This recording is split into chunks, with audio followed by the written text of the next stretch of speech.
So yun po mga kasama, maaga akong ginising nila mama dahil kukunin daw na tricycle. Tricycle o motor? Yun makikita nyo, alas 5 pa lang. Kami ay papasok na. Babay na. So yun po nakaligo na ako. At yan, makikita nyo, terno yan guys. Halis na kami.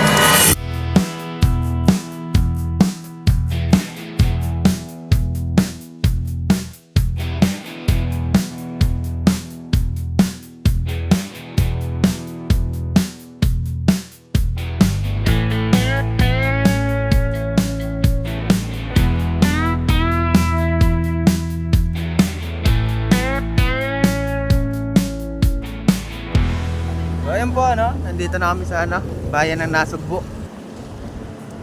Plaza de De Rojas. Plaza de Rojas.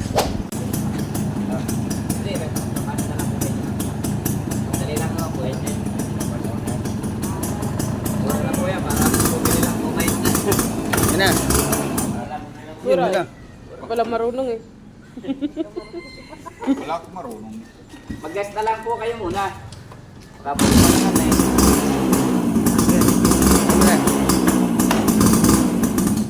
Uy, hindi ka marunong.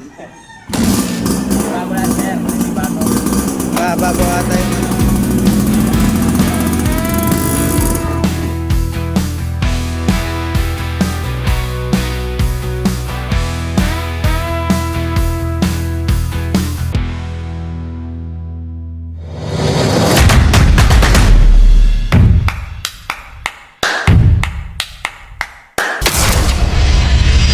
So ayun po another day, another vlog na naman. At dito syempre usual, magbebenta na naman ulit kami.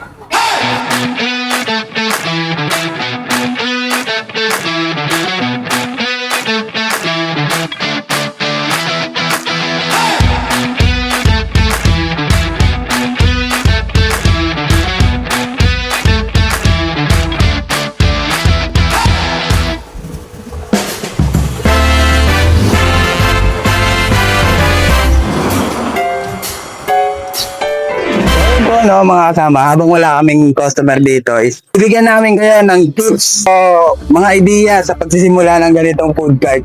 Siyempre, una nating alamin mga kasama kung magkano nga ba talaga yung ikakapital mo dito. Siyempre, as usual naman, kailangan mo ng food cart. Ano nga din dito, te? Ano lang, 10. Meron? Ganun na lang to. Siyempre, kapag second hand, siyempre, ano pa, pag second hand, re-repair mo pa yung mga kailangan. Kumbaga, yung 10,000 lang yun. Kumbaga, may mga damage na rin talaga. Tingin mo, magkano yung nakamaganda ng food cart na makukuha nila? Mga 15 to 20 yan. Ganun po nagre-range yung pinakamalinis na yung... Ito nga amin kasi kung mapapansin nyo, ayan. Pininturahan na lang siya. Ano pala mga kaibigan o mga kasama? Yung style kasi ng binibenta namin, fried and drinks. So para siyang, ewan ko, sila yung original na ito, yung Kerimoto. Kerimoto ba rin? O Kerimoto? Kerimoto. Hindi ko alam kung sila yung original o nanggaya lang din sila. So doon kasi namin yan nakuha. So doon na tayo kagad sa puhunan. Magkano yung nagastos sa, magkano yung pinuhunan mo sa price and drinks na binibenta mo? 5,000 lang kasama na yung mga gamit. 5,000 kasama ng mga gamit. Anong mga gamit yun? Siyempre, yung strainer, yung tong, yung kawali,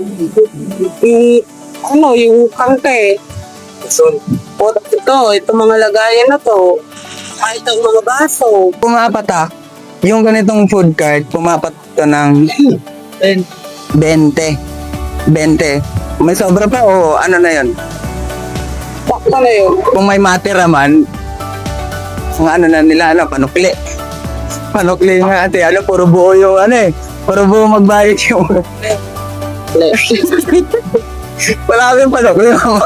So doon sa 20, kung may matitira kayo, ibigay nyo na sa amin para may panukli kami.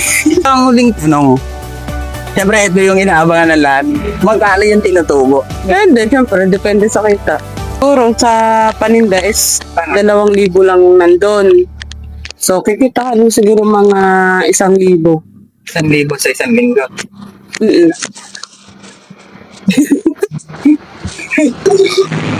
Parang hindi na lang. Tingnan na natin yung ubos ka ng 6 na plastic na fries. Hindi ba yung papatak ng 2,000 eh?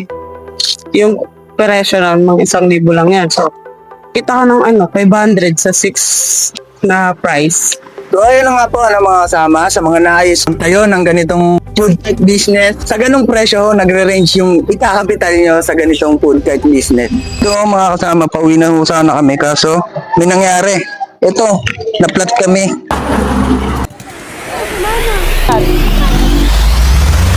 Ito mga kasama, ayan, hanggang dito na lang to.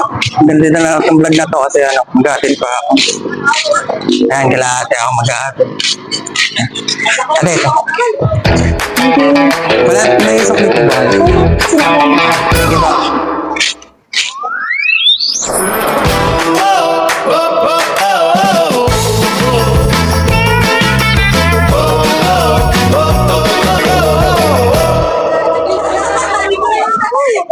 Hindi kayo maririnig dyan nata akin yung mic.